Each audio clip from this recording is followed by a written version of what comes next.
રાજકોટ લોધિકા સંઘ ચૂંટણીનો જે મામલો સામે આવ્યો તે હવે ગરમાઈ રહ્યો છે।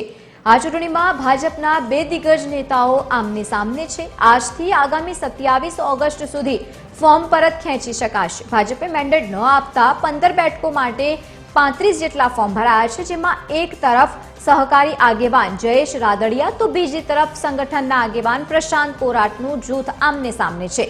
મહત્વનું છે કે વર્તમાન ચેરમેન નરેન્દ્રસિંહ જાડેજા અને પૂર્વ ચેરમેન નીતિન ઢાકેચા બિનહરીફ ડિરેક્ટર થયા છે, તેમજ વ્યક્તિગત બેઠકમાં ભીમજીભાઈ કલોલા પણ બિનહરીફ ચૂંટાયા છે।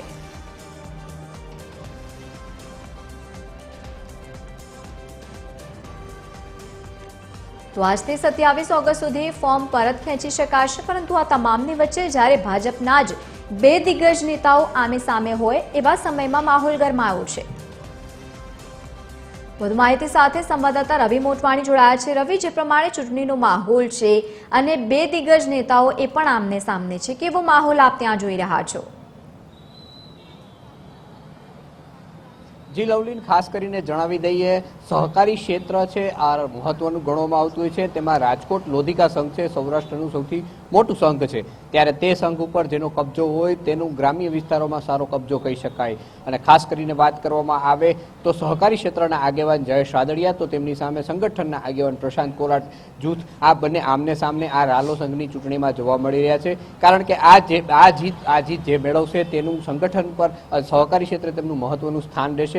ત્યારે રાલો સંઘમાં જે ડિરેક્ટરોની જે બેઠક હોય છે તેના માટે જ્યારે 20 તારીખના રોજ ફોર્મ ભરાવાનું જે છેલ્લો દિવસ હતો ત્યારે ભારે રસાકસીનો માહોલ જોવા મળ્યો હતો। ખાસ કરીને વાત કરવામાં આવે સહકારી ક્ષેત્રમાં જ્યારથી ભાજપે મેન્ડેટ આપવાની વાત કરી છે ત્યારે એવી અહીં પણ આશા હતી કે બેઠા માંડલે એટલે કે સહકારી ક્ષેત્રમાં જેને મેન્ડેટ ભાજપ આપશે તે ફોર્મ ભરશે અને તે બિનહરીફ ચૂંટાયું છે, પરંતુ ક્યાંક ને ક્યાંક આ ચોકઠું અહીં બેઠું નથી, કારણ કે બંને વચ્ચે આંતરિક ખટરાગને લીધે ભાજપે મેન્ડેટ ના આપ્યું। ત્યારે મેન્ડેટ ના આપવાની બાબતે જિલ્લા ભાજપ પ્રમુખ દ્વારા એવી વાત કરવામાં આવી હતી પ્રશિક્ષણ શિબિર ચાલુ છે તેને લઈ મેન્ડેટ આપવામાં આવ્યું નથી, પરંતુ ભાજપમાં કોઈ આંતરિક જૂથવાદ નથી તેવી વાતો તેમણે કહી। પરંતુ ક્યાંક ને ક્યાંક આ વાત સાબિત ખોટી પુરવાર થતી હોય તેવા હાલ સૂત્રોમાંથી માહિતી મળી રહી છે।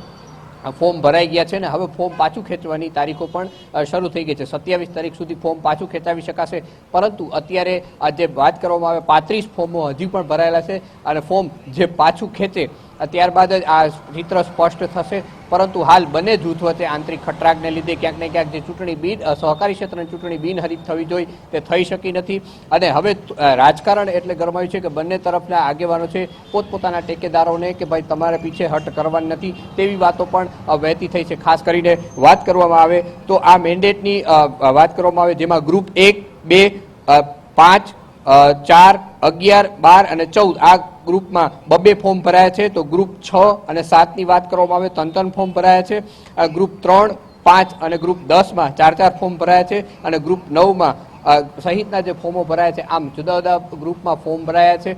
પરંતુ ક્યાંક ને ક્યાંક આ રાજકોટ લોધિકા સંઘની જે ચૂંટણી છે તે પોતાની જે મહત્વની ચૂંટણી ગણવામાં આવે છે તેની પર તમામ રાજકીય આગેવાનોની નજર રહેલ છે। જી લવલી। બિલકુલ રવિ, આભાર સમગ્ર માહિતી સાથે જોડાવા બદલ।